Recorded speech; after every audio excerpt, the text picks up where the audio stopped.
శుభోదయం. క్రీస్తు యేసునందు ప్రియమైన దేవుని బిడ్డలారా, మన రక్షకుడైన యేసుక్రీస్తు యొక్క పరిశుద్ధ నామములో మీ అందరికి కూడా ఉదయకాల శుభాలు తెలియజేయుచున్నాను. ఈ దిన మన టీఎల్సీ అనుదిన ఆహారంలో దేవుని యొక్క వాక్యాన్ని మన జ్ఞాపకం చేసుకున్నాం. ఎజ్రా గ్రంథం 1వ అధ్యాయం 7వ వచనాన్ని చదువుకుందాం. మరియు నెబుకద్నెజరు యెరూషలేము నుండి తీసుకుని వచ్చి తన దేవతల యొక్క గుడి యందుంచిన యెహోవా మందిరపు ఉపకరణములను రాజైన కోరెషు బయటికి తెప్పించెను. దేవుని బిడ్డలారా,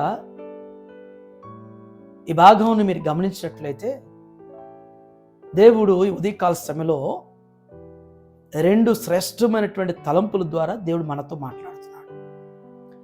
మొదటి తలంపు ఏంటంటే, బబులోను చక్రవర్తి అయినటువంటి నెబుకద్నెజరు యెరూషలేము మీదకి దండెత్తి వెళ్ళాడు.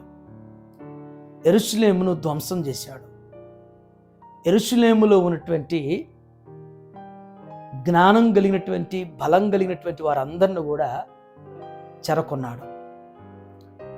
మరొక కార్యం నెబుకద్నెజరు ఏం చేశాడంటే, యెరూషలేములో ఉన్నటువంటి దేవాలయం, అందులో ఉన్నటువంటి దేవుని సన్నిధిలో ఉపయోగించేటువంటి దేవాలయ ఉపకరణములను, దేవాలయంలో వాడేటువంటి ఉపకరణములు, అవి బంగారం, వెండి, విలువైనటువంటి ఉపకరణములన్నిటిని కూడా ఆయన బబులోనుకు చెరకొని తెచ్చుకున్నాడు. ఆ సొత్తంతా కూడా తన యొక్క రాజ్యానికి తీసుకుని పోయాడు. తను తీసుకుని పోయి తన యొక్క దేవత యొక్క మందిరంలో, గుడిలో వాటిని దాచిపెట్టేశాడు. తను అనుకున్నాడు, యెరూషలేము దేవాలయం నుంచి తెచ్చుకున్నటువంటి ఉపకరణముల యొక్క విలువైనటువంటివన్నీ కూడా నావే, నా రాజ్యానివే, నా దేవతయే అని రాజు భావించాడు. కొంతకాలం తర్వాత కాలక్రమేణా ఆయన కాలం ముగిసింది. మరొక అన్యరాజు, నెబుకద్నెజరు అన్యరాజే, మరొక రాజు కోరెషు, పారసిక రాజు అయినటువంటి కోరెషు బబులోను పరిపాలన చేసేటువంటి కాలం. ఆయన అధికారంలోకి వచ్చిన తర్వాత వెంటనే తను దేవత గుడిలో ఉన్నటువంటి ఆ ఉపకరణములన్నిటిని కూడా యెరూషలేము పంపించేస్తున్నాడు.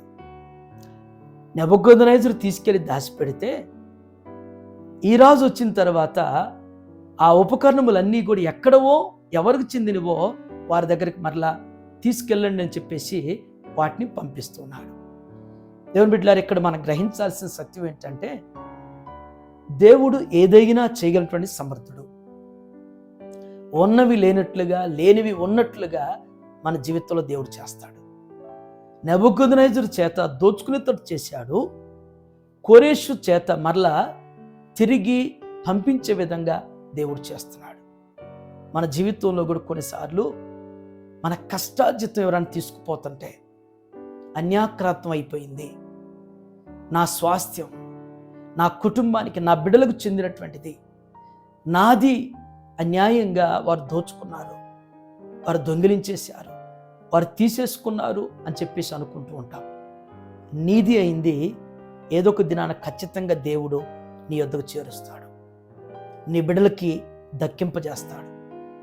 నీది, నీ కష్టార్జితం, దేవుడు నీకు ఇచ్చినటువంటిది, అది నీకే, నీవు మాత్రమే అనుభవించాలి, నీ కుటుంబం మాత్రం అనుభవించాలి.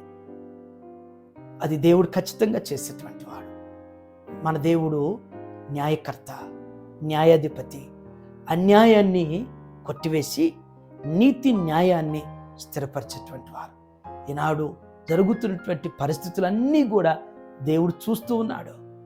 ఒకవేళ వ్యక్తిగతంగా నీ యొక్క బలం, నీ జ్ఞానం, నీ ధనం అన్యాయంగా దోచుకోబడుతున్నా, రెట్టింపుగా దేవుడు నీకు మరలా ఇస్తాడు ఒక దినాన.